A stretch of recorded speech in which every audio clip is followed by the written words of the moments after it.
Hello everyone, apologies. And today we'll be going on a live session with Mr. Nipun Saxena, who's an advocate at the Supreme Court of India, and we'll be talking about the recent Pegasus controversy and the legal issues surrounding the same. I'll just add, Right. sir. So I think we're good to go. And just to introduce Sir once again, as I've mentioned, Sir is a practicing litigator across judicial forums of the country. He's practiced before the Honorable Supreme Court of India. He practices across multiple high courts and other tribunals and forums as well. And with regards to this specific issue, I would request everyone to go to the Leaflet's website and read this amazing article that Sir has written about the Pegasus controversy and what are the legal issues and what the courts must look into, and the constitutional interplay as well. So I would request everyone to do that, and it's an absolute honor to have you, sir. Thank you, Shashwat. I mean, it's a privilege to be part of this wonderful initiative that you and the entire organization of TCLF has brought about. I think it's a fantastic initiative. Thank you. Thank you, sir. So just to set the tone for the conversation, sir, people have read the news, but not many people know what the software is actually about. So if you could tell us more about the software in general, what is the Pegasus software and why has it been in the news recently? I remember there was news in 2018 and early 2019 as well, but now it's much more popular. Why is it so? Well, I think it's because of the scale of infiltration, which has sort of caught Right. eyeballs now. In 2018, I think it was only in respect of a representation which was made by 19 politicians. And of course, while the matter was referred to the Parliamentary Standing Committee to look into the aspect and examine it, I'm not very sure as to whether any fruitful result was born out of that representation. Why has it generated the kind of mass chilling effect across board is primarily because of the way it functions, right? Now, every person, the house of a person is a castle, is what was Right. referred, right? Every man's house is his own castle, right? I think you can also gainfully extend that logic to your smartphones, because today they contain every conceivable part of what you hold to be private, what you hold to be confidential, what you hold to be sensitive.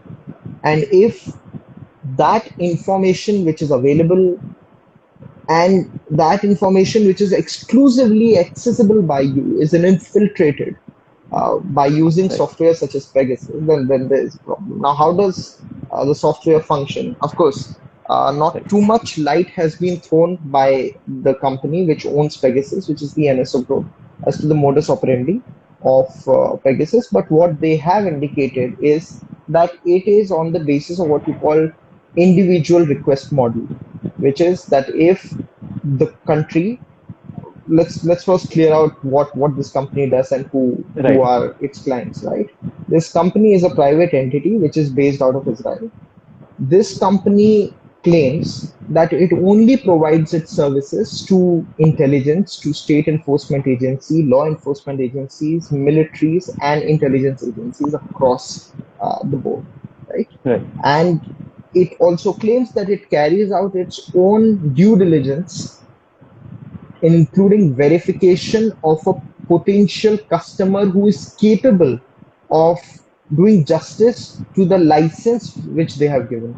So it's Right. not like, it's not like that you give Pegasus software to one country for all times to come, and that Pegasus software can be used to infiltrate as many accounts as possible. What Right. usually happens is that you can give that account on a case-to-case basis, on the basis of the subjective assessment of the Israeli company, right? Right. And therefore, it is on the basis of an individual request model, which is to say that if the government feels that there is a potentiality of uh, of a suspect either having committed an offense or is about to commit an offense or entering into conspiracy to commit an offense, then Right. what can happen is that it can make a request to the NSO backed with evidence.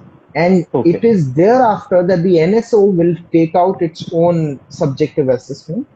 And of course, the entire exercise is being carried out under the supervision of the Ministry of Defense of the government of Israel, right? All right. And therefore, in many respects, the model which Pegasus follows is one which is akin to the traditional wiretapping model, Okay. right? And which was being carried out under the Indian Telegraph Act of 1885, which was being regulated now both under the Telegraph Act, the rules made thereunder, as well as the Information Technology Act, right? Right. So this, in short, is the modus operandi. Right. So, sir, in your article, and you've referred to this term that this is a sort of a co-surveillance model. If you look at the contractual terms of the company, and you just mentioned that it functions on a request basis. So I think a very important question would also be, what role does the company and the software play? Are they only playing a very intermediary role wherein they do not do anything, but they just process that request and they do that? But we're also talking about a subjective assessment. So that is, I think, a very important question, the extent of the role of the company you've mentioned there. So, sir, if you could Absolutely. also now elaborate about the framework that's there in India, the legal framework which regulates lawful surveillance. What are the relevant legislations? What are the relevant rules? And who has this power? Is it restricted to the government alone? Well, this co-surveillance model, which is something that I've coined in the context of the way Pegasus functions, is completely to the detriment of the statutory regime which India has in place. Right? Right. Although, of course, the contractual recital begins where, subject to your compliance of your own laws, this is a Right. supranational process that we have come out with, right? So first, let's Right. understand what, the national process, so to say, is in the context of India. And then let's Right. see what Pegasus does, right? Or the contractual Right. terms that Pegasus laid out.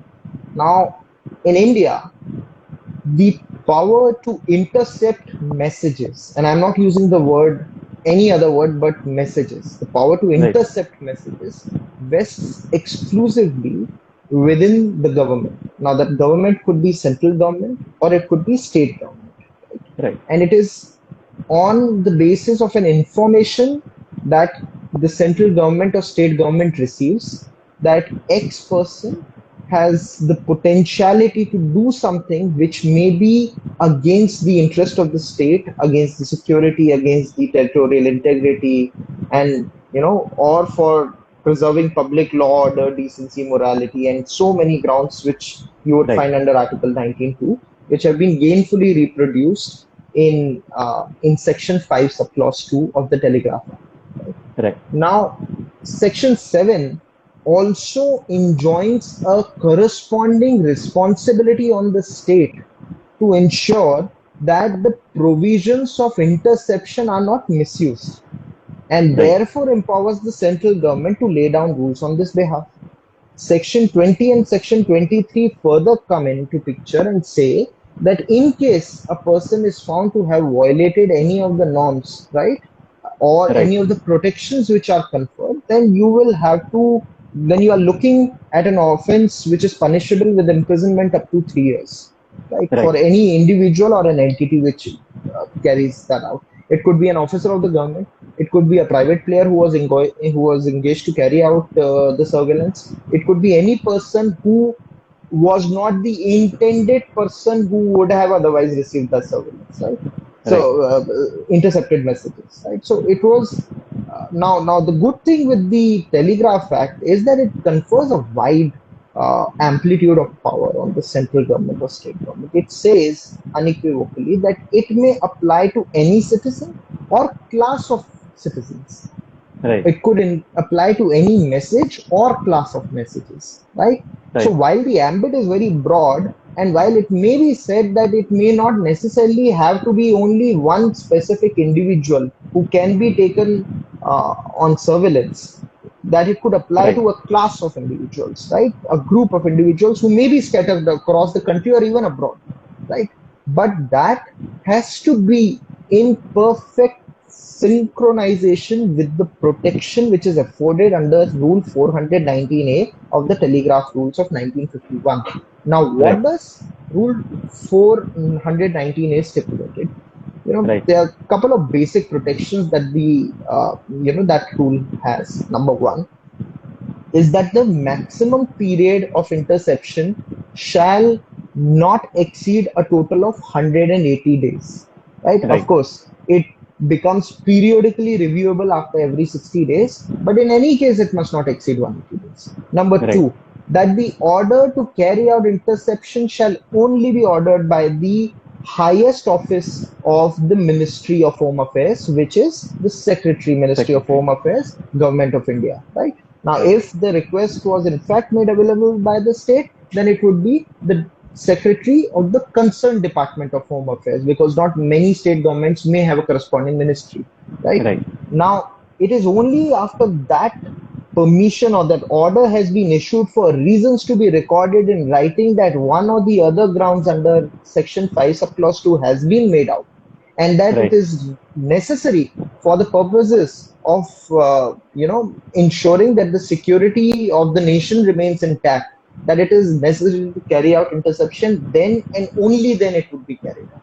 There also has to be another protection. I mean, there is another protection which, in no uncertain terms, I mean, it's worded something like this. It says Right. that you must exhaust every other possible alternative before you decide to carry out interception, right? That you must have Right. exhausted every other way, and you are not left with any other way but to do it, right? And then naturally, all of this is again subjected to a further scrutiny by a review committee, which is now headed by the principal secretary. The last Right. of the protections is that every order of protection shall carry out the date, the time, the period during which a person is being messages are being intercepted, the authority who will be the nodal authority, the person who will be the officer who will be receiving that information, as well as what steps were taken to destroy that information, because that information is very, very crucial and critical, right? Now, Right. if there is any situation where that information is leaked out over and above the process and the procedure which has been established, I think that will result into a national security crisis in its own right. Right? Right. Therefore, equally important is to destroy the messages which were intercepted. Now, they may result into something fruitful, they may not result into something important which may assist the investigational agencies to carry out the investigation. But whatever the case may be, every intercepted message has to be destroyed. Right? Now, this was the scheme of the Telegraph Act. Now, in 2009, the Information Technology Act came into picture and also conferred certain additional safeguards, because hitherto what was being intercepted, and as I formally reiterated, was messages were only the subject matter of interception, right? Under the Information Technology Act, now you have the entire information which could be intercepted, which could be monitored, and which could be decrypted, right? And now the definition of interception under the rules, which is the 2009 Rules of Information Technology Decryption, and it's a long title, Decryption Rules, let's just call them Decryption Rules of 2009. It clearly say that the word interception shall include acquisition of information. Right. Interception hitherto was not just acquisition, it was only monitoring. That while the information is being exchanged between two individuals, I am just eavesdropping into your conversation, that's all. Right. Now you can acquire that information, you can divert that information. Let's say information was sought to be exchanged between two individuals, and I diverted to a third individual so as to elicit some response, right? And this happens usually in cases of, let's say, tracking and tracing sleeper cells, or say, Right. where there's a larger cabal or conspiracy, and you just give them information, bits and pieces, so that you can uh, you know uh, drop the proverbial carrot so that they can come, and then you can trace them, right? So we understand why those processes were, right? But Absolutely. the difficulty is that all of the protections which were afforded under the telegraph rules have been replicated and read into the information technology rules also.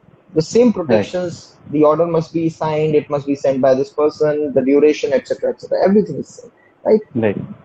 Additionally, now, what has happened is that private employers or contractual service providers were something who were defined under the telegraph rules. The information technology rules give them a new meaning, which is intermediaries, as were defined under Section Right. 2W of the IT Act.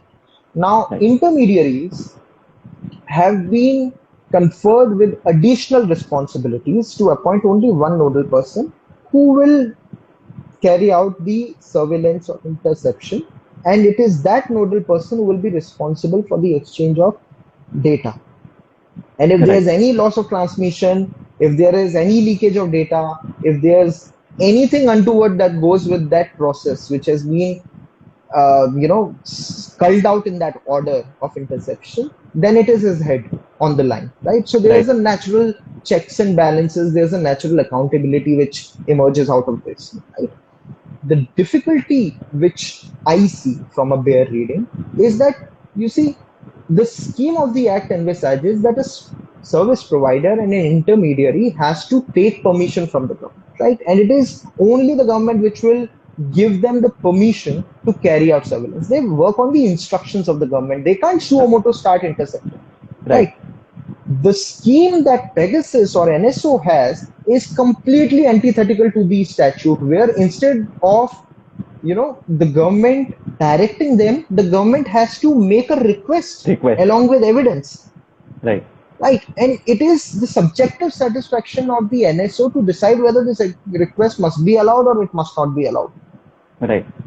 right? So let's expand this logic further, right? Right. The definition of a service provider or an intermediary has to necessarily be a company which is based in India and which provides services to Indians. Right. Because you cannot exercise your jurisdiction over a company which is based abroad, but this is precisely the case in NSO's Pegasus. Right. Here, the company is incorporated in Israel. It owes Right. no allegiance to the laws of India. Right. It cannot be bound under the statutory regime of the Telegraph Act or rules or under the Information Technology Act. The government of Right. India can't sue Right. the NSO. All that the government of India can do is sue them for contractual breach. And what happens when you sue somebody for contractual breach? You either get liquidated damages, or you Right. can decide to terminate the contract, right? Or you can say that you are blacklisting a person.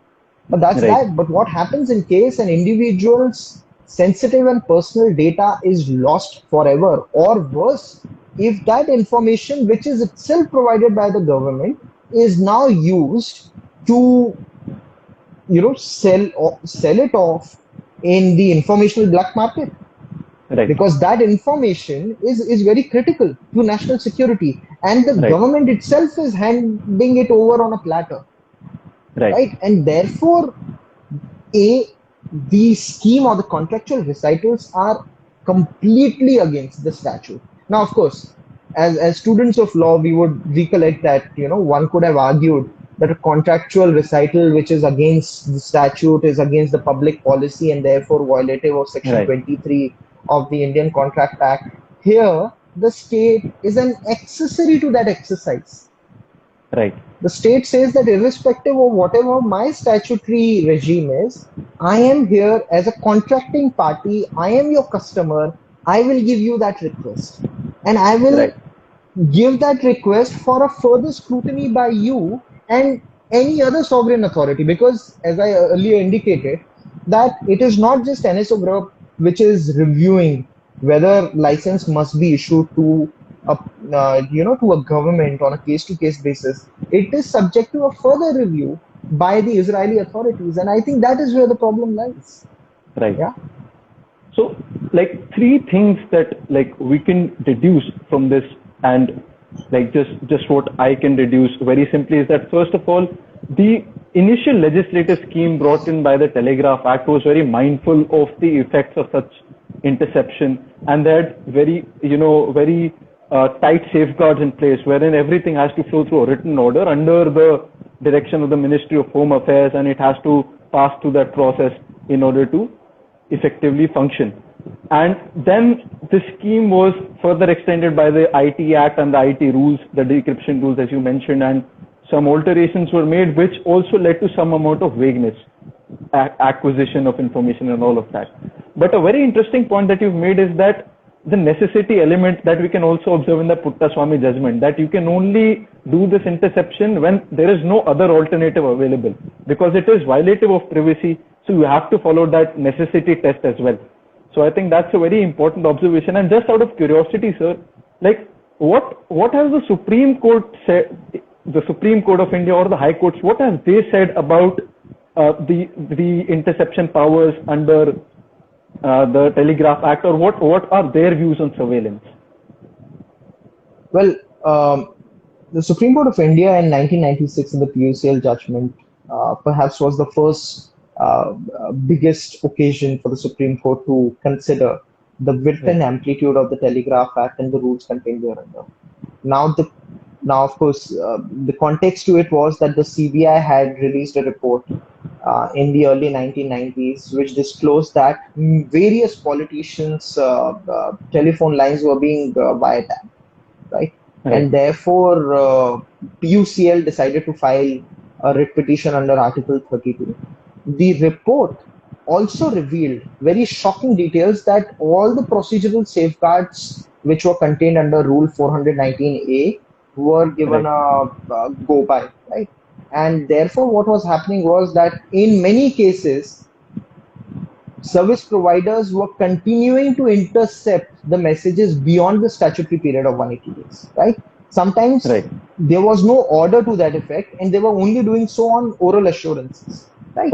And all these things resulted into a huge snowballing, which resulted into chilling effect, right? And therefore, the petition was filed before the Honorable Supreme Court, saying that A, it is against the right to privacy. Second, it confers what you call an unfettered, uncanalized discretionary power on the executor to snoop anybody at any point of time in the day, right? Third, that you are also violating the statutory scheme which was there to protect and preserve your right to privacy, right?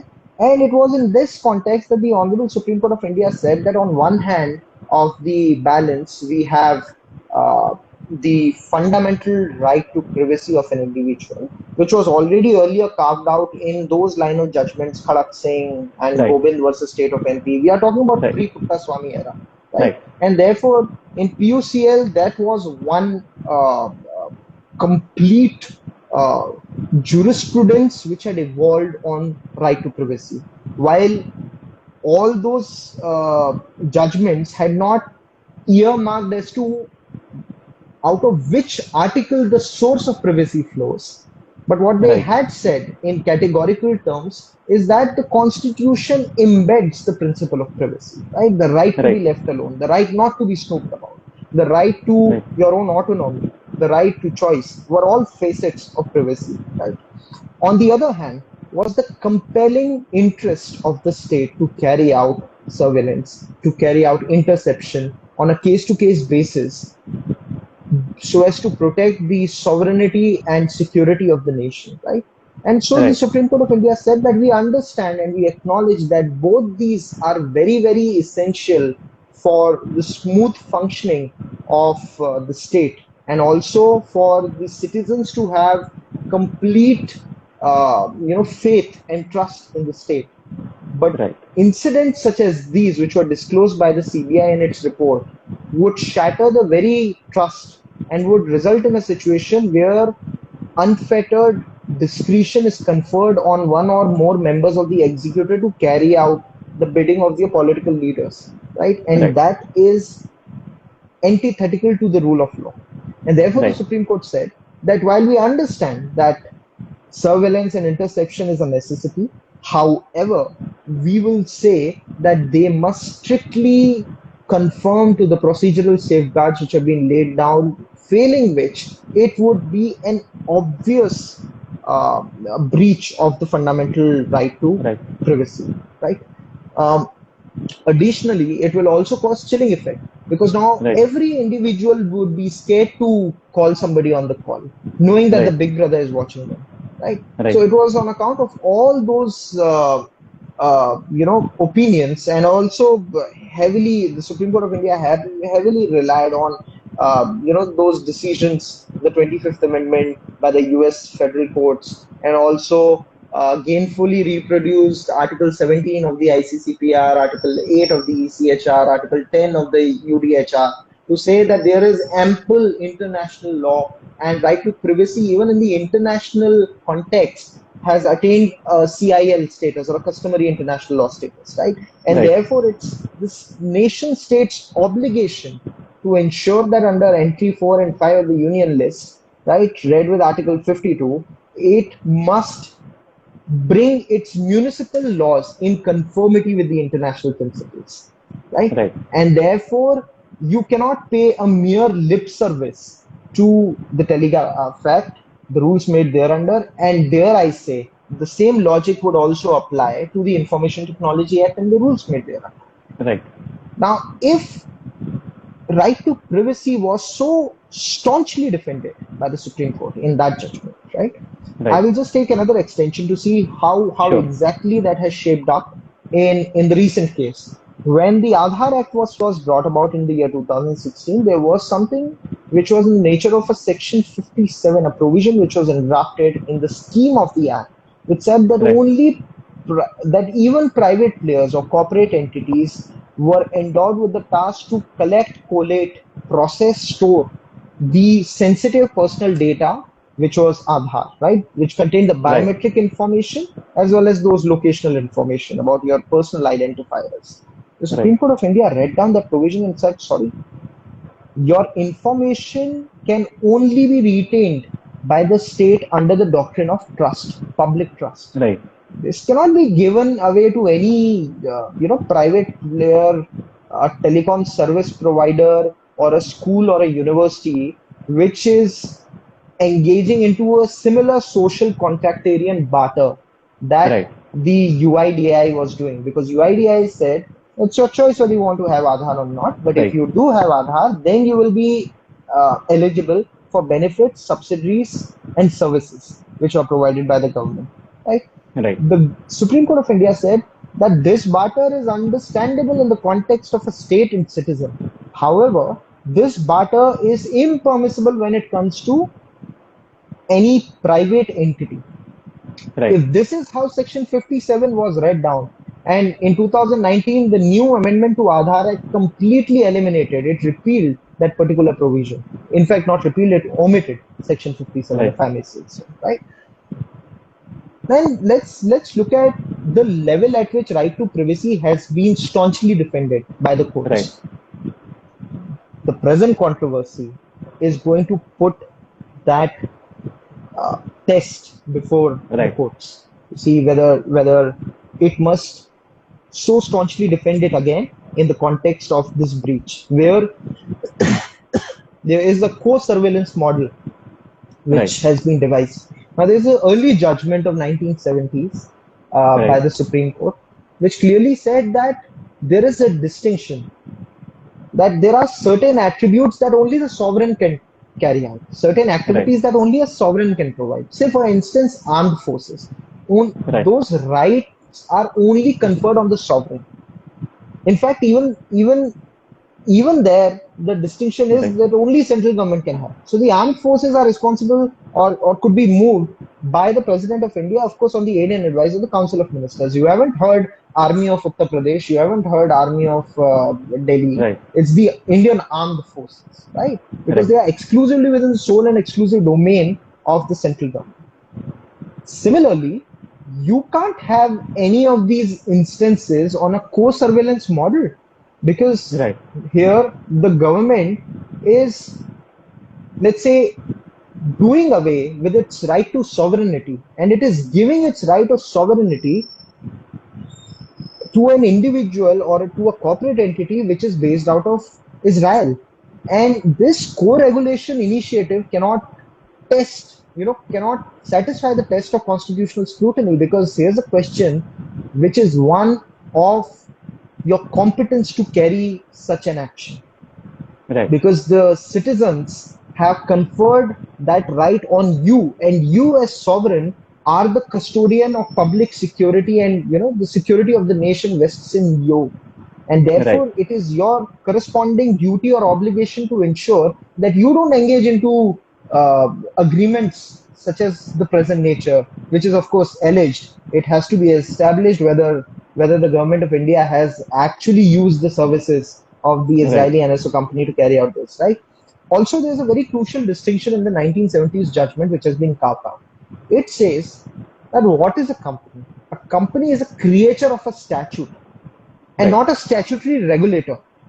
Right. So while the Telegraph Act and Information Technology Act have bestowed the powers to carry out interception on a statutory regulator, this is a company which is a creature of a statute of a foreign jurisdiction.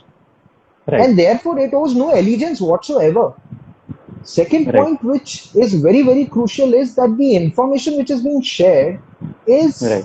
has a very significant bearing on national security. Right? And that information cannot be shared with a private player, even if it is disguised under a co-surveillance model. Right? And subject to a further scrutiny by another nation state. I mean, if you were to look at this model, then this model is the recipe to effectively surrender your own sovereignty to a different nation. And that, to my mind, is unheard of under international law. Right. Where one nation surrenders their sovereignty to another. Right. Unless, of course, it was being invaded or it was being annexed. Even on a philosophical basis, like if you look at it, I as an individual, if I'm accessing a particular platform, and if I read the privacy policy, for example, Instagram itself or Facebook itself, when I read the privacy policy, I consent to it. There is a consent option. I click on it, and thereafter I enter my platform and use the platform. So I'm consenting that certain amount of information will be taken up by these platforms, and I will know what that information is. That's my consent right there. But when I don't know what software is there on my device or where from this software has come about, and I don't give that consent, then the only plausible explanation with regards to the acquisition or of the information of a particular information is that it would be taken by a state agency, and even that so in exceptional terms, as you mentioned, if it satisfies these particular national security reasons, and that in very exceptional terms by the state agencies. But in this case, the state is using a private software to do this. And then again, it all becomes about the fact that what is the role of that private software, and is this plausible? Because you've correctly mentioned that it is based in a foreign entity, so it would be very difficult to sue as well, and what kind of relief that we can claim. So that's a very interesting interplay of these different concepts. Now, sir, you've clearly mentioned the legal issues that surround this controversy and how the software works and everything. But one thing that I wanted to ask was that I'm sure that India wouldn't be the only nation that has tried to borrow this technology or the software from NSO. There must be multiple nations which are doing so. So are there any other jurisdictions where this particular software has been assessed or the activities of NSO have been commented upon? To my mind, there are two judgments in the international context where this has happened. One is the decision which was passed by the Tel Aviv court, where Amnesty International had filed a case against mass snooping and also a specific snooping case or a spying case of one of its own employees. And it filed a suit before the Tel Aviv District Court seeking to revoke the license which was granted to Pegasus, or which was granted by Pegasus to the to carry out its export of the software. The Tel Aviv court clearly held that the ecosystem or the infrastructure is Right. very robust. It's state of the art. There's no problem with our, with the Pegasus Right. software or NSO, because it is subjected to a further scrutiny by the Ministry of Defense, and that's the highest authority in Israel. And therefore, Right. there's no problem insofar as the license of insofar as the eligibility to give the license to a foreign nation is concerned, or the Right. export license to carry out the export of software is concerned. Interestingly, the District Court of Tel Aviv makes no reference whatsoever to the use of that software to spy Right. on the employee.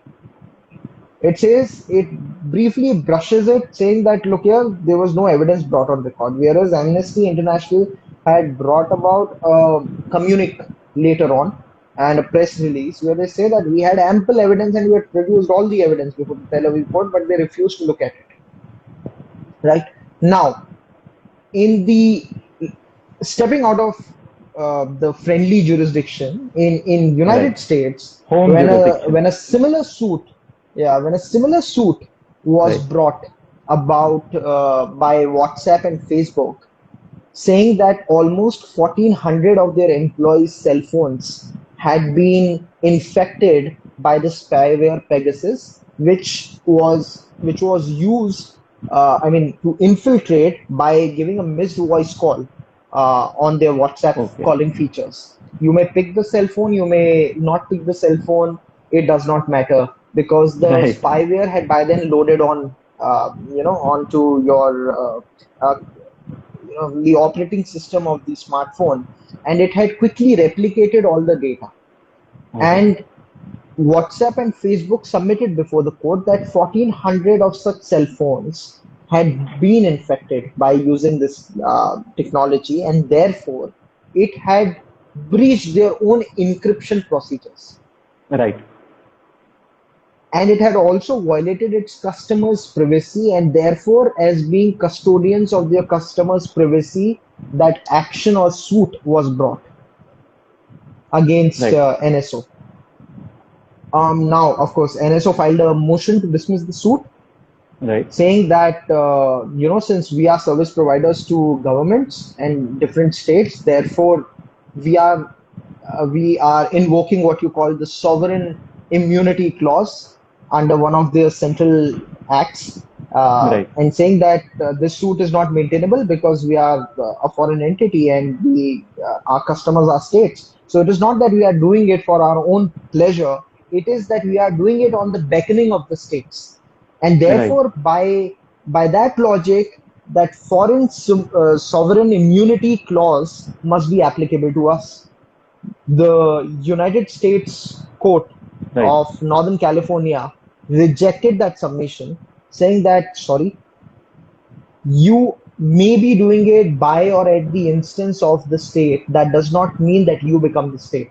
And therefore, there is Right. no question of sovereign immunity that can be claimed by NSO. Secondly, there's more than a prima facie case insofar as activities of spying, introducing spyware, maliciously infecting cell phones is concerned, and therefore you must be answerable to the pleas and the contentions which have been, averred by WhatsApp and Facebook, for and of course for and on behalf of all of their customers, right?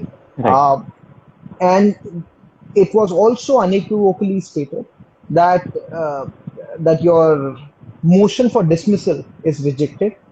The suit Right. will have to go on.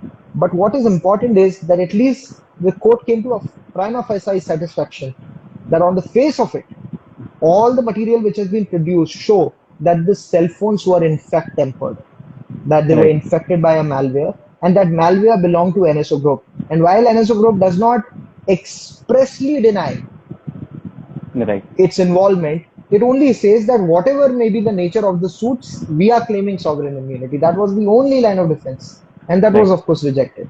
Now, naturally, these cases were filed very, very recently, Right. right? The Tel Aviv decision as well as the Northern California court decision are very recent in point of time. By which time, Right. uh, NSO also released its report on the 30th of June of 2021, saying Right. that what it calls is it's somewhat a sales pitch. When a Okay. sales pitch meets its how do I say, its own claims of being very robust and Right. being very human rights centric approach, which is followed. Right. Right. But there are certain questions which come to my mind now because of Right. what has been going on in the newspapers. One does not even know whether the NSO company is in fact, I mean, all we know of is that the company is registered in Israel, Right. but the directors, the promoters, the shareholders may well be placed in different parts of the world. Who is funding this company? How exactly, at whose instance is this exercise being carried out? Right? These are all Right. questions which make it even more suspicious to deal with this entity. And Right. it does not fit the bill or description of a service provider or an intermediary. Right? Right. So it just compounds all the trouble. I think a very, very interesting question that arises from the line of defense that you mentioned, if taken in the courts in the US, is that if a private company is performing a task or performing a function on the instance of the state, can it take the defense of sovereign immunity? And I think this is a very interesting research question which all the people can, watching this live can also look into, and it certainly will be very beneficial in the upcoming discourse regarding this issue.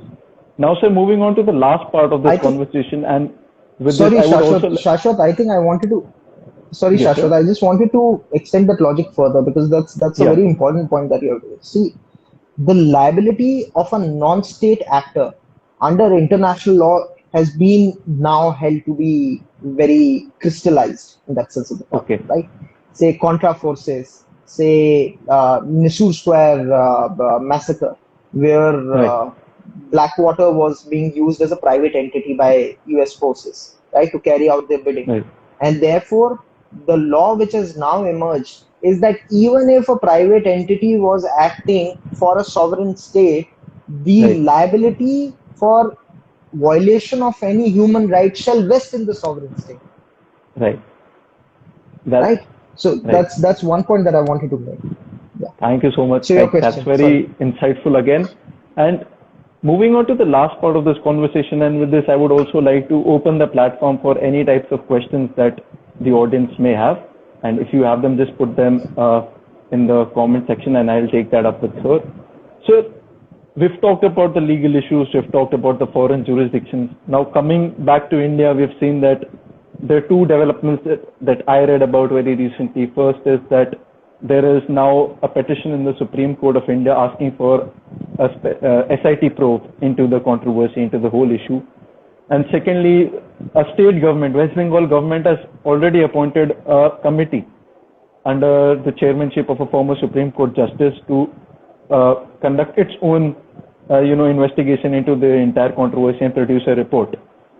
So, sir, how do you see, as a litigator, as a person who has been in the field for a considerable period of time, how do you see fleshing this out? Will it be fought about in the courts? Will it again be subjected to a parliamentary committee, and then we'll see multiple reports? How do you see this fleshing out? And again, questions please in the comment box.